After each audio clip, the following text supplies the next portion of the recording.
সুপ্রিয় দর্শক, আসসালামু আলাইকুম। আজকের ভিডিওতে আমরা নবম দশম শ্রেণীর গণিত বিষয়ের পরিমিতি থেকে 16.1 অনুশীলনী এর 5 নং সমস্যাটি নিয়ে আলোচনা করব।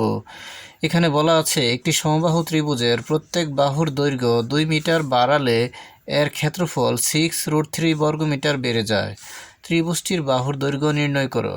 যেহেতু এখানে বলা আছে একটি সমবাহু ত্রিভুজের কথা, অর্থাৎ যে ত্রিভুজের প্রতিটি বাহুই সমান, তাকে সমবাহু ত্রিভুজ বলা হয়।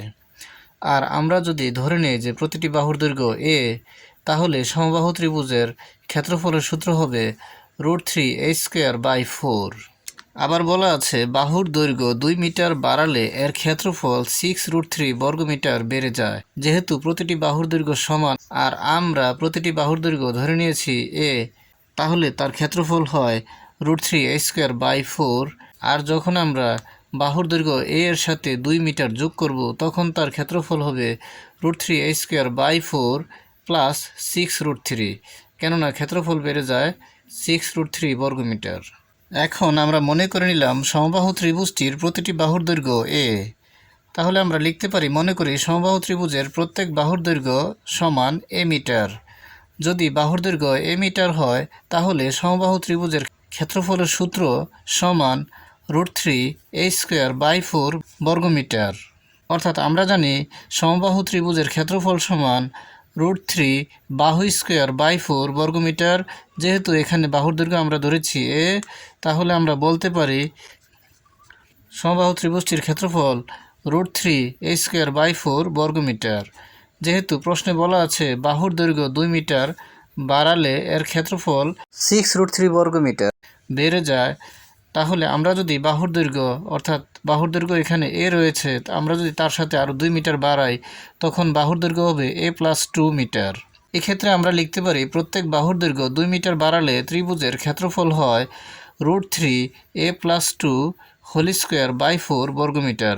যেহেতু এখানে বাহু স্কোয়ার ছিল, যখন বাহুর দৈর্ঘ্য ছিল এ তখন ছিল a², আর এখন বাহুর দৈর্ঘ্য a+2, তাহলে a+2 এর উপর স্কোয়ার হবে, আর a+2 স্কোয়ার লিখতে গেলে হবে a+2²। এখন আমরা যদি এই অংশটি হিসাব করি, তাহলে √3 × a+2² অর্থাৎ a+b² সূত্র এখানে প্রয়োগ করি, তাহলে হবে a² + 2ab + b²। অর্থাৎ এখানে a বলতে a এবং b বলতে 2। সূত্রের যেখানে a রয়েছে সেখানে a বসবে এবং যেখানে b রয়েছে সেখানে 2 বসবে। তাহলে আমরা এই অংশটি হিসাব করে পাই a² + 2ab অর্থাৎ 2 × a × a, 2 × 2 = 4, a + 4a + 2² + 2² মানে 2 × 2 + 4। অর্থাৎ সমবাহু ত্রিভুজের ক্ষেত্রফলের সূত্রানুযায়ী আমরা পাই, যদি বাহুর দৈর্ঘ্য 2 মিটার বাড়ানো হয়, তখন তার ক্ষেত্রফল হয় √3 × a² + 4a + 4/4 বর্গমিটার। আর বাহুর দৈর্ঘ্য যখন এ হয়, তখন সূত্রানুযায়ী আমরা পাই সমবাহু ত্রিভুজের ক্ষেত্রফল √3a² / 4 বর্গমিটার। আর প্রশ্নে বলা আছে যদি 2 মিটার বাহুর দৈর্ঘ্য বাড়ানো হয়, তাহলে তার ক্ষেত্রফল 6√3 বর্গমিটার বেড়ে যায়। তাহলে এই ক্ষেত্রফলের সাথে 6√3 বর্গমিটার যোগ করলেই আমরা সূত্রানুযায়ী যে ক্ষেত্রফল পাওয়া যায় তার মান, আর এই ক্ষেত্রফলের সাথে 6√3 বর্গমিটার যোগ করলে যে পরিমাণ হয়, এ দুটি পরস্পর সমান হবে। তাহলে আমরা এ দুটিকে সমীকরণ আকারে লিখতে পারি। সূত্রানুযায়ী আমরা পাই বাহুর দৈর্ঘ্য যখন এ হয়, তখন তার ক্ষেত্রফল হয় √3a² / 4, আর যখন বাহুর দৈর্ঘ্য 2 মিটার বাড়ানো হয়, তখন তার ক্ষেত্রফল বেড়ে যায় 6√3 বর্গমিটার। তাহলে আমরা লিখতে পারি √3a² / 4 প্লাস 6√3 সমান, যেহেতু 2 মিটার বাড়ানোর পরে সূত্রানুযায়ী এই ক্ষেত্রফলটি পাওয়া যায়, অর্থাৎ এটির মান হচ্ছে √3 × a² + 4a + 4/4। তাহলে আমরা এই ক্ষেত্রফলটি এবং √3a² / 4 প্লাস 6√3 বর্গমিটার, এই দুটির মান পরস্পর সমান। সুতরাং আমরা প্রশ্ন মতে লিখতে পারি √3 × a² + 4a + 4/4, অর্থাৎ বাহুর দৈর্ঘ্য 2 মিটার বাড়ানোর পরে যে ক্ষেত্রফলের সূত্রটি হয় সেটি সমান √3a² / 4 প্লাস 6√3। এখন আমরা এই সমীকরণটি সমাধান করে অজানা রাশি এর মান নির্ণয় করতে পারলে আমরা সমবাহু ত্রিভুজটির বাহুর দৈর্ঘ্য পেয়ে যাব। এখানে ডান পাশের অংশটি √3a² / 4 প্লাস 6√3, অর্থাৎ এই দুটি পদ যোগ অবস্থায় আছে। আমরা যদি এই দুটি অংশ যোগ করি তাহলে যেহেতু এটি একটি ভগ্নাংশ, তাহলে আমাদেরকে উভয় পদের হরের লসাগু নির্ণয় করতে হবে। আর এই পদের হর মনে মনে নিচে রয়েছে 1, তাহলে 4 এবং 1-এর লসাগু 4। এখন আমরা যদি প্রথম হর 4 দ্বারা লসাগু 4কে ভাগ করি তাহলে ভাগফল হবে 1। সেই 1 দ্বারা √3a² গুণ করলে হবে √3a², একে √3a²। তারপর পরবর্তী হর 1 দ্বারা আমরা যদি 4কে ভাগ করি তাহলে ভাগফল হবে 4।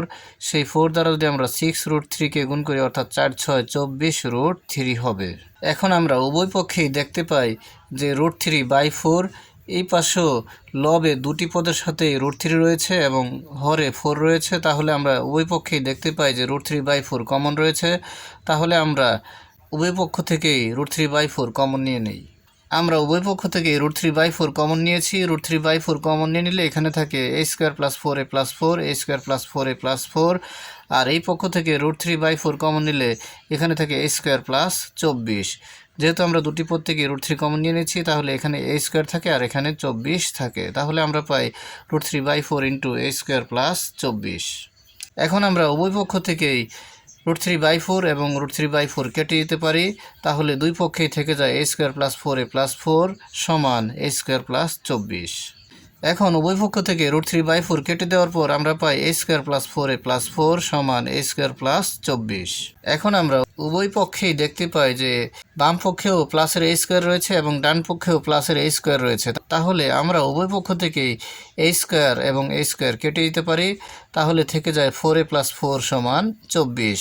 যেহেতু আমরা এখান থেকে a এর মান নির্ণয় করব তাহলে আমরা লিখতে পারি 4a সমান 24 - 4। যেহেতু এই 4 বাম পক্ষে প্লাসের রয়েছে, ডান পক্ষে গেলে হবে মাইনাস। এখন আমরা 4a সমান 24 - 4 পেয়ে গেলাম। তাহলে 4a সমান 24 থেকে 4 বিয়োগ করলে হবে 20। তাহলে আমরা পাই 4a সমান 20। যেহেতু আমরা এখান থেকে a এর মান নির্ণয় করব তাহলে a কে বাম পক্ষে রেখে দেব। a এর সাথে যে 4 গুণ অবস্থায় রয়েছে সেটিকে বাম পক্ষ থেকে ডান পক্ষে নিয়ে যাব। তাহলে ডান পক্ষের অংশের সাথে এই 4 ভাগ অবস্থায় হবে। তাহলে হবে a সমান 20/4। আর 20কে 4 দ্বারা ভাগ করলে হবে 4 5 20। সুতরাং আমরা লিখতে পারি a সমান 5। এখানে আমরা কেটে দিয়ে লিখতে পারি 5, কেননা 4 দ্বারা 20কে ভাগ করলে হয় 5। সুতরাং আমরা এর মান পেয়ে গেলাম 5। আর আমরা সমবাহু ত্রিভুজটির প্রতিটি বাহুর দৈর্ঘ্য ধরেছিলাম a। যেহেতু এর মান পাওয়া গেল 5, সুতরাং আমরা লিখতে পারি সমবাহু ত্রিভুজটির প্রতিটি বাহুর দৈর্ঘ্য 5 মিটার। অ্যান্সার। তাহলে আমরা লিখে দিলাম সুতরাং সমবাহু ত্রিভুজটির বাহুর দৈর্ঘ্য a সমান 5 মিটার। অ্যান্সার। আমাদেরকে প্রশ্নে সমবাহু ত্রিভুজটির বাহুর দৈর্ঘ্য নির্ণয় করতে বলেছে আর আমরা বাহুর দৈর্ঘ্য নির্ণয় করে পেয়ে গেলাম 5 মিটার। আজকের মতো এই পর্যন্তই। ভিডিওটি ভালো লাগলে লাইক, কমেন্ট ও শেয়ার করে দিবেন এবং চ্যানেলটি সাবস্ক্রাইব করে পাশে থাকার অনুরোধ জানিয়ে সকলের সুস্বাস্থ্য কামনা করে এখানেই শেষ করছি। আসসালামু আলাইকুম।